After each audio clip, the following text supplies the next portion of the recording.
Alright boys, I'm back, and this time I am talking to you about one of the greatest WrestleManias of all time. 30th Annual Entertainment Spectacular, WrestleMania. This show took place in 2014, which was 11 years ago. Remember back then when that knee went out and it stopped you from going pro? But it's alright fam, being a bank teller is just as good as being a professional athlete, or so they say. Other memorable events that happened in 2014 were CM Punk left the company, Sting debuted for the company, and the dinosaur game was released, everybody's favorite game while they are at work pretending to work. But that's enough about 2014. Let's talk about the show. And before I get into the matches themselves, I will just have to talk to you about something else that is super important about this show. And that is the GOATed stage that this WrestleMania had. The stage at this WrestleMania was amazing. It has to be an all-time top 10 stage. It was bold, it was big, it was noticeable, it was exactly everything you want a WrestleMania stage to be. And it was perfectly simple. It was so simple that it made it iconic. It was just the WrestleMania logo with 3 big X's at the bottom. So simple, yet so iconic. Whoever came up with this design deserves a raise. This is an all-time stage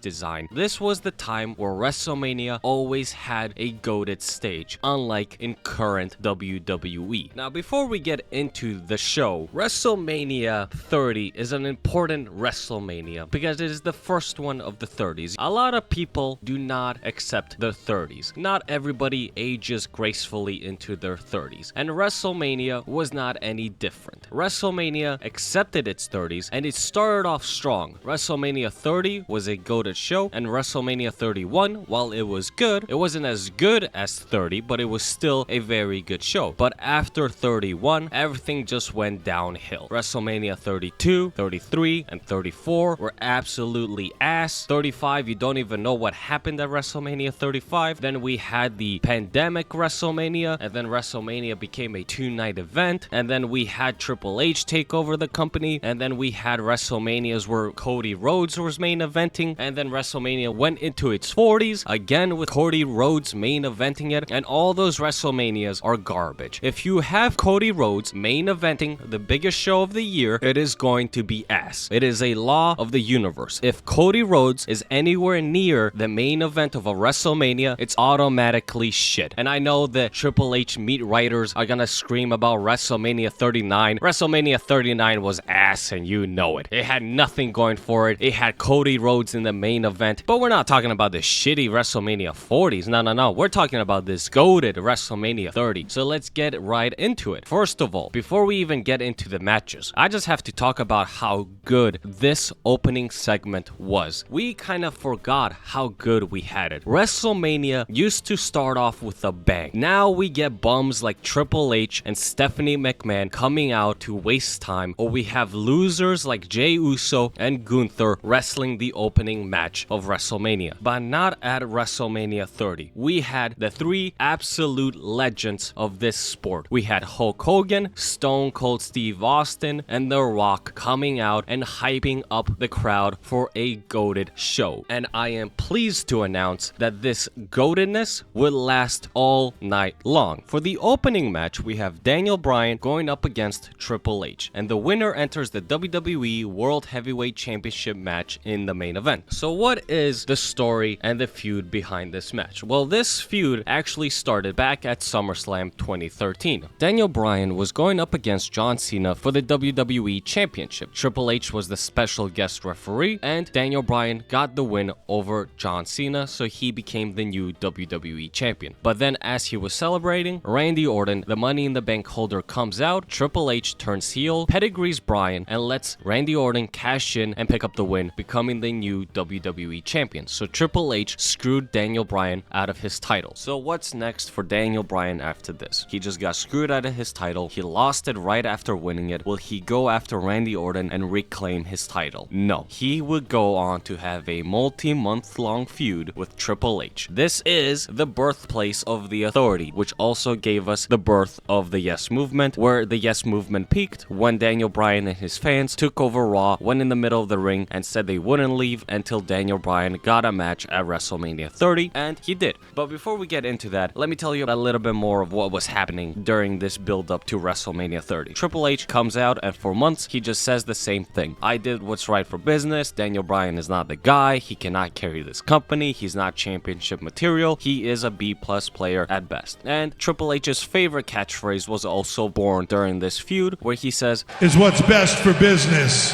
Daniel Bryan would continue to go after Triple H, demanding a rematch so he can get back to his title. But at the same time, Randy Orton had other things to deal with. The company at this time also had the World Heavyweight Championship, so they had two top titles on two different people. So at TLC of the same year, 2013, they decided to have a unification match between the World and WWE Championship between Randy Orton and John Cena, and the winner was Randy Orton. So Randy Orton becomes the unified champion, and now he is the WWE World Heavyweight Champion. At the same time, Batista, who recently just returned to the company, wins the Royal Rumble, punching his ticket to the main event of WrestleMania against Randy Orton for the title. But we still have the Daniel Bryan issue. Daniel Bryan is still going after the Authority, still feuding with Triple H, and still wants his rematch. So the fans take over the ring with Daniel Bryan. They say they're not gonna leave until he gets what he wants, and Triple H sets up a match. He says if Daniel Bryan beats him at WrestleMania, he can get into the main event, turning it into a triple threat. So this is where we find ourselves now. Daniel Bryan is fighting for his right to get a rematch to the title that he was screwed out of, and Triple H, the big bad authority figure, is trying to keep him from doing that. The match between Daniel and Triple H was a very good match, very solid, a great opening match, exactly what you want. They didn't do anything crazy, they didn't have any blood, none of that. It was a solid opening match of just two people wrestling, and it was perfect. You don't want your opening match to go crazy, because as the show goes on, you want every other match to get bigger, better, and bolder from the previous one. So this match set a great standard. They set the standard high, but they didn't go overboard, making it unable to be overcome by the matches afterwards. If I had to rate this match, I would give this match 4 out of 5 peaches, as it was a very juicy match. At the end of the match, after Daniel Bryan wins, Triple H takes a chair and hits Bryan over the shoulder with it. He already had a damaged shoulder going into this match, so he wasn't already at 100%, but Triple H made sure that he would not get into the main event, even though he won. Now, before I move on, one thing I do want to talk about is Triple H's entrance, because this was the last cool Triple H entrance at WrestleMania. After this point, Triple H's entrance would just go downhill. They gave us that Terminator one, and they gave us the one where he was on a tricycle at one point. I don't know what they were thinking with that, but this WrestleMania entrance was the last cool Triple H WrestleMania entrance. It's the one where he sits on the throne, he has a nice helmet, and he has a bunch of hoes around him who look a lot better than his usual hoe. So, you know, he got an upgrade for the night. Anyways, always good to see a cool entrance at WrestleMania. Too bad it just went downhill from there for Triple H. So now that Daniel Bryan is taken out after the match with the chair shot, we will follow him as the show goes on to see if he'll make it into the main event. Let's move on to match 2 of the night, which is the Shield versus the New Age Outlaws and Corporate Kane. Unfortunately, at this time, Kane was still in his corporate gimmick. He didn't have the mask, so it was the worst version of Kane. The Shield picks up the win, which is exactly what should happen. What I do want to talk about is how this match played out in the ring, because with the power of hindsight and how we know how all these guys turned out in the future, watching this match, you can see that the company was already building these guys up and how they were viewing them. So during the match, Roman Reigns had the most offense out of anybody in the Shield. He got all the power moves, the power spots, all the spots that were supposed to make you look impressive and get the crowd reacting. They gave them to Roman Reigns. Seth Rollins had a bunch of top rope moves, and he got the second amount of offense. So you can already see that the company sees Roman Reigns as the top guy from this group, with Seth Rollins behind him. Dean Ambrose, on the other hand, was just there. You can already tell that the company was not really hot on Dean Ambrose. He got the least amount of offense out of anybody in the Shield, and he got the most worked over during the match. You could see that they already didn't really mess or gelt with Dean Ambrose, and with the power of hindsight, yeah, Roman Reigns went on to become the top guy of the company, with Seth Rollins being behind him. Seth Rollins always wanted to be that guy, but he just doesn't have it. He just doesn't have that it factor. It's hard to explain what keeps Seth Rollins away from being the guy. He just doesn't have that look. And poor Dean Ambrose is not even in the company anymore. He was mishandled a lot. I have said before that Dean Ambrose was my favorite out of these three, and great wrestler that the company misused and mishandled. I think they just didn't like his character or his gimmick. This match was the shortest match of the night, but it was still a solid wrestling match, and the right thing happened where the new guys went over the veterans. I would give it 3 out of 5. After the Shield match, we move on to the 30-man Andre the Giant Memorial Battle Royal. At this time, the Andre the Giant Battle Royal was still a new gimmick. They still didn't know what they were gonna do with it, but they made a big deal out of it, and people still believed that the winner of this match was gonna go on to do great things. But as we all know, nothing came from this match. They still do it at WrestleMania to this day, but now it's on the kickoff show, and nothing ever comes from the winners of the Andre the Giant Battle Royal. No winner from this match has ever gone to do anything important or anything life-changing in the company. It is honestly a waste of time, and I do not know why they tied it to Andre the Giant and then did absolutely nothing with it. But let's talk about this match. So we have 31 men in this match, so let's quickly go over them. We have Cesaro, Alberto Del Rio, Big E, Big Show, Brad Maddox, Brodus Clay, Cody Rhodes, Damian Sandow, Darren Young, David Otunga, Dolph Ziggler, Drew McIntyre, Fandango, Goldust, Heath Slater, Jinder Mahal, Justin Gabriel, Kofi Kingston, R-Truth, Rey Mysterio, Santino Marella, Sheamus, Sin Cara, The Great Khali, The Miz, Titus O'Neil, Tyson Kidd,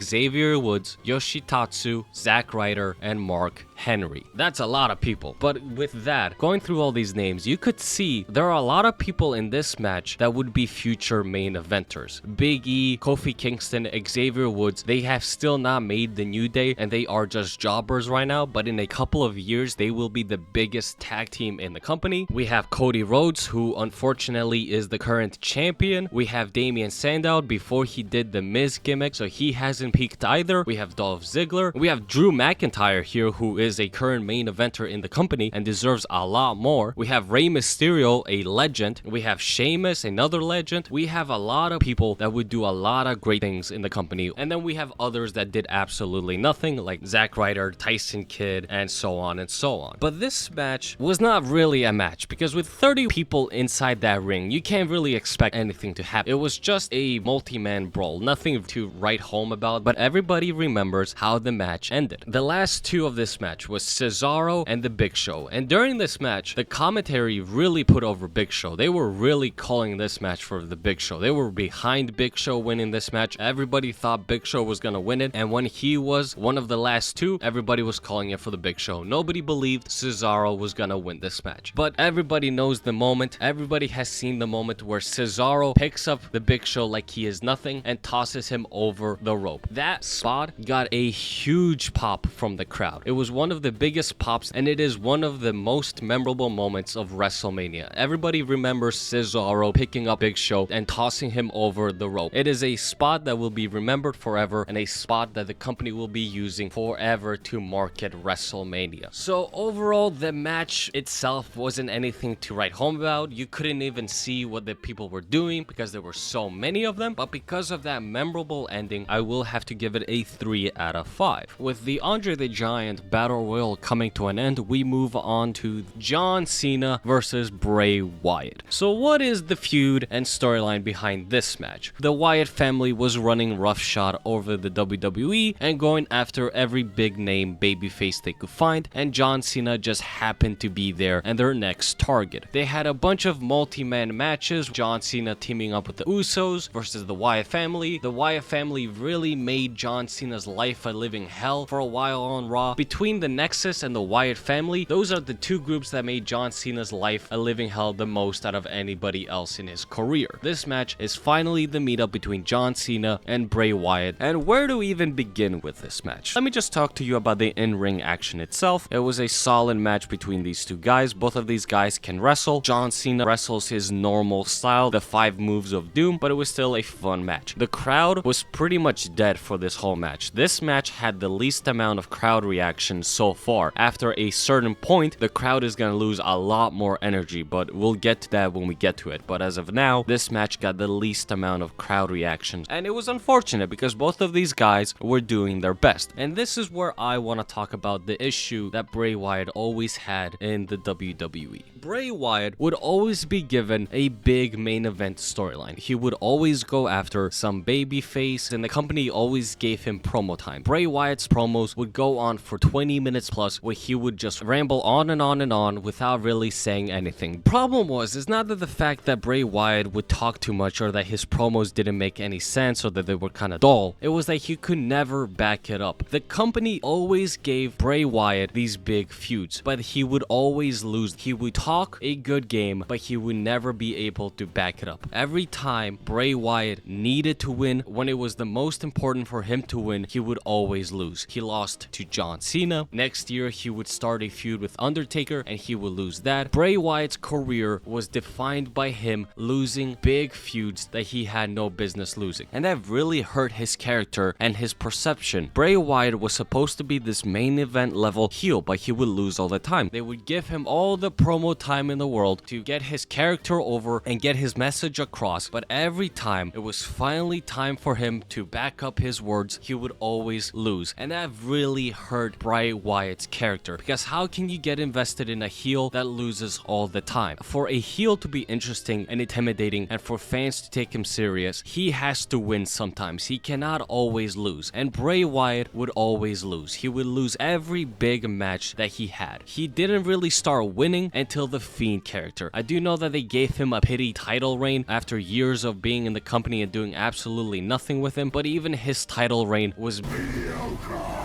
And this is the prime era of Bray Wyatt's mediocrity. He would cut the promos, but every time when he was supposed to be backing up his words and showing that he could walk the walk, not just talk it, he would always lose, and you could never get invested in him. How can you get invested in a heel that always loses? The heel has to win sometimes, but they never gave Bray Wyatt the win when it was most important. Yeah, he would win some random matches here and there. He would beat a jobber or some mid-carder guy, but every time he was going up against this main event baby faces, he would always lose. He was firmly in the mid-card position, and it's sad to say, they could have done a lot of things with him. He could have done a lot of things in the company if they just allowed him to win a few times, but he would always lose, so his career would always be a what if. What if the company gave him more wins? What if the company trusted him more? What if? Unfortunately, Bray Wyatt's booking was 50-50. He never got the win when he needed. He never got the win when it mattered, and he never got to the level that he could have gone if they just allowed him to win when it mattered. If I do have to rate this match, I would still give it a 3 out of 5 because both of these guys entertained the crowd at their best. And now we make it to the most important moment about this show. It is the Brock Lesnar and Undertaker match. So I don't really want to talk about the match itself because the match itself was not good. Undertaker got concussed during the match, and that really hurt the match. What I do want to talk about is the whole streak coming to an end and the decision behind it. At this time, the streak was going strong and it was at the height of its popularity. WrestleMania and the streak were two different heads of the same coin. If you did not care about any other match, any other feud on that WrestleMania card, you always had the Undertaker streak. You would always want to see if the streak was gonna come to an end or if it was gonna continue. And they built that streak up like there was nothing else. The streak became synonymous with WrestleMania. When you said WrestleMania, you immediately thought about the Undertaker and his undefeated streak. So was it the right decision to have the streak come to an end? Definitely not, because Undertaker still had a few good years in him. He actually had WrestleManias after WrestleMania 30. He was at 31, 32, and 33, I believe. So if you're gonna have this guy, which you spend years and millions to create this streak, why would you kill it before he was ready to leave forever? It would be smart to keep the streak going until the end of his run. He would go away, and then that would be it. However, it's a double-edged sword. If people always expect the streak to be there at WrestleMania. What do you do when Undertaker finally retires and the streak did not come to an end? What do you do then? What happens if Undertaker just doesn't want to wrestle anymore? You can't always have the streak going on and not come to an end before this guy retires. It's gonna be a dull ending if it never comes to an end and he just retires undefeated. When the streak did come to an end, this is something that I was gonna say new fans, but everybody knows that WWE doesn't have any new fans. But you know, think positively. The Undertaker lost something that he would never be able to get back. Undertaker had unmatched aura. His aura was above the rest. When Undertaker came out, everybody paid attention. Undertaker was built as this monster amongst men. He was undefeated, unkillable, and nobody could keep him down. But after he lost at WrestleMania 30, his aura went out the window, and it's something that you cannot re-experience if you weren't there. If you weren't watching the product when the streak was still live, you cannot go back and re-watch those old shows before the streak came to an end to get the same feeling, because it's something that you already know. Like, okay, he lost at WrestleMania 30. He's not a monster amongst men. He's mortal. He can be taken down. He's just human. But because of that streak, Undertaker had unmatched aura unlike anybody else on the roster. And when he lost at WrestleMania 30, his character took a really big hit. Undertaker was never the same after losing at WrestleMania 30. For a long time, he was built around his streak and how he is undefeated in WrestleMania. Especially at this time where he was getting away from his full-time schedule and he would only show up around WrestleMania. It was the best time of the year because you know you will get WrestleMania, but you'll also get The Undertaker coming back and having a feud with his streak on the line. Was it the right person that killed the streak? I would say yes. Brock Lesnar was a good pick for a person to kill the streak. He was legitimately a badass. He had a UFC championship under him and he could legitimately beat The Undertaker. So it was the right person to kill the streak. Could there have been other people to kill the streak? Yes, of course. There could have always been other people to kill the streak. But Brock Lesnar was a good choice to finally end the streak. I wouldn't have done it at WrestleMania 30, but at least they picked the right person to kill the streak. So was it the right choice? Yes and no. Yes, it was the right choice because, you know, Undertaker was getting up there and you do need to have an ending to this storyline. Did they do it the right time? No, they could have kept the streak going on for 3 more WrestleManias. They could have had him win 30, 31, and 32, and he could have dropped the streak at WrestleMania 33, and then he would have been fully retired. But they took his streak away at WrestleMania 30, and then they brought him back for other WrestleManias afterwards. And it just didn't feel the same when he didn't have his streak. Now, everybody knows what Vince McMahon has said about him deciding to end the streak. He said it was about time, it was the right moment, he felt it was just what had to be done. I have a little bit of a conspiracy theory of why I believe the streak actually came to an end. So let me put on my conspiracy hat on real quick. WrestleMania 30 was the first WrestleMania to be streamed on the WWE network. At this time, the company was going hard on the WWE network. They wanted people to sign up for the network, get them in there so they would keep paying for it month after month after month. And WrestleMania 30 being the first WrestleMania to be on the network, well, they had to do something to bring people in and to keep them in. You know, it's a lot easier to keep somebody in a streaming service when they sign up for the free trial. If you cannot get people to sign up for the free trial, it's a lot harder to make it grow. But if you can get them with the free trial, you can keep them. So how do you get people to sign up for the free trial? Well, you give them something that they thought they will never see. You give them the end of the Undertaker streak on the first WrestleMania that is live on the WWE network. Now people sign up just to see the event. They see that happening and now they're saying, okay, well, now I gotta keep the network. We don't know what's gonna happen after that. We gotta keep it. Just a little bit of a conspiracy theory I have. I believe that streak came to an end because of the network's launch and because they needed to get people to sign up for the network so they could keep paying for it month after month after month. With that all being said, the match itself was not as good as you wanted it to be because of the concussion. And during the match, if you go back and rewatch it, when it happened live, I didn't really notice it, but rewatching it with the power of hindsight, if you listen to the commentators, especially JBL, needs a healthy dose of antidepressants stat. He was so sad during that whole match. He was so down. He was so gloomy. He was ready to pack it up and leave. He was like, I can't believe this is happening. I can't believe this is gonna happen. I can't believe we're seeing this right now. I know the commentators know what's gonna happen in the match before the fans do, so I'm pretty sure JBL was told that the Undertaker streak was coming to an end and he did not not take it well. He was having a terrible time on that chair. He was so sad. He was so low energy. The King too. The King was also very sad. JBL was the saddest of them all. He was ready to pack it up. He was doom and gloom. He was saying, all right, it's so over. The streak is dead. The match is still going on, but these guys are telling us the streak is dead. I know that they know that the streak is gonna end, but you don't need to play it that hard. And I can't believe I'm gonna say this, but I'm gonna have to give Michael Cole a compliment, because during this match, he actually somewhat did his job. He actually just called the match where JBL and the King were all low energy and sad because the streak was gonna end, and they were not hiding it at all. Michael Cole was actually calling the match like he didn't know what was gonna happen. I can't believe I gave Michael Cole a compliment, but when he does a semi-decent job, I have to give him bigs up for that. So good job, Michael Cole. You finally did something right. And when that match finally came to an end, when the ref finally counted the 1, 2, 3, it was the most shocking moment in wrestling history. You all know how the crowd reacts. Fuck it, I'll put it on right now. Check it out. The streak is over.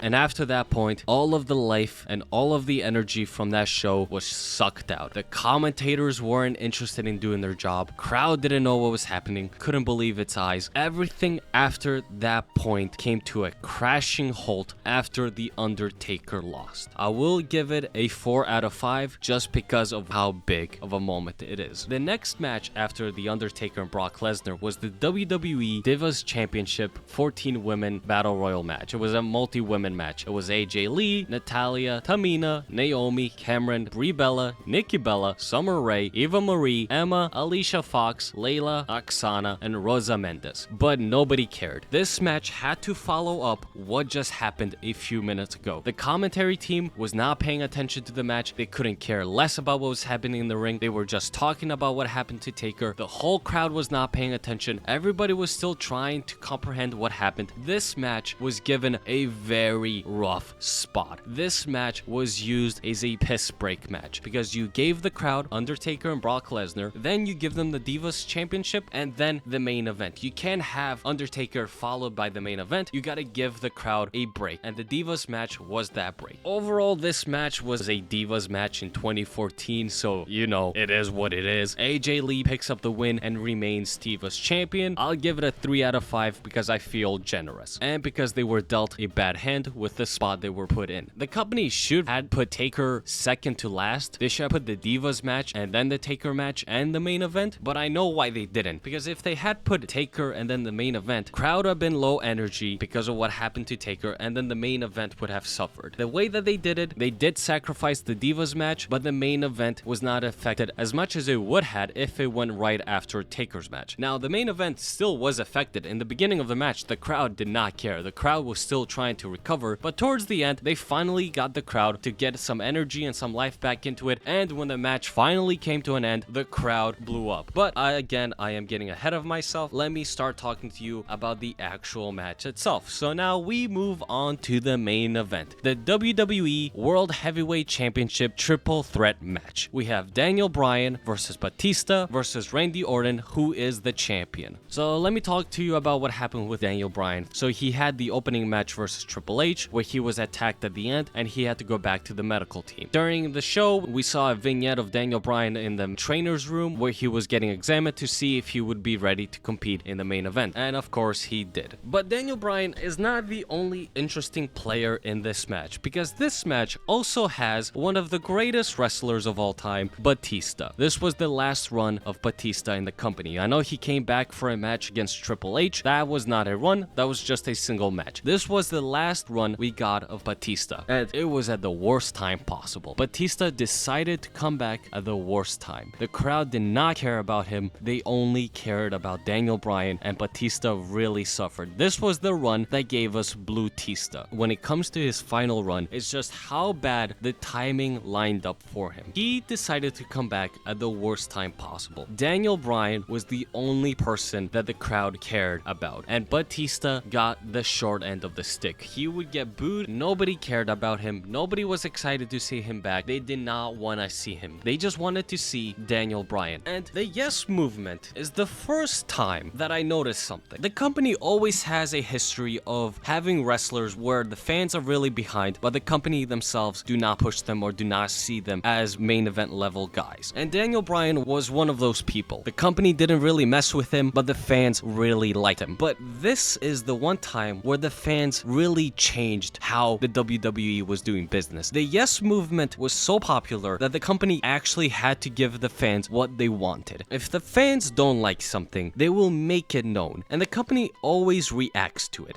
Sometimes they don't react the way that we want them to, sometimes they do. Sometimes they change the storyline when the fans don't like it, or other times they stick with a storyline that they have come up with. Screw the fans, who cares about them? But Daniel Bryan and the Yes movement was the first time where you really saw the company changing its plans and changing its storylines for what the fans wanted. You could tell that Vince McMahon, Triple H, whoever made the calls back then, did not see Bryan as their champion. But he was so popular and so over with the crowd that they had to give in and give the people what they wanted. And the real question is, who was correct? Were the fans correct for wanting Bryan to become a main eventer in the face of the company? Or was the company correct with not believing in him? Well, all we have to do is look at Daniel Bryan's career after this night. And unfortunately, the company was kind of correct with Daniel Bryan being a B+ player and not really being the guy. Because after he finally won the title at WrestleMania, he got in a feud with Kane.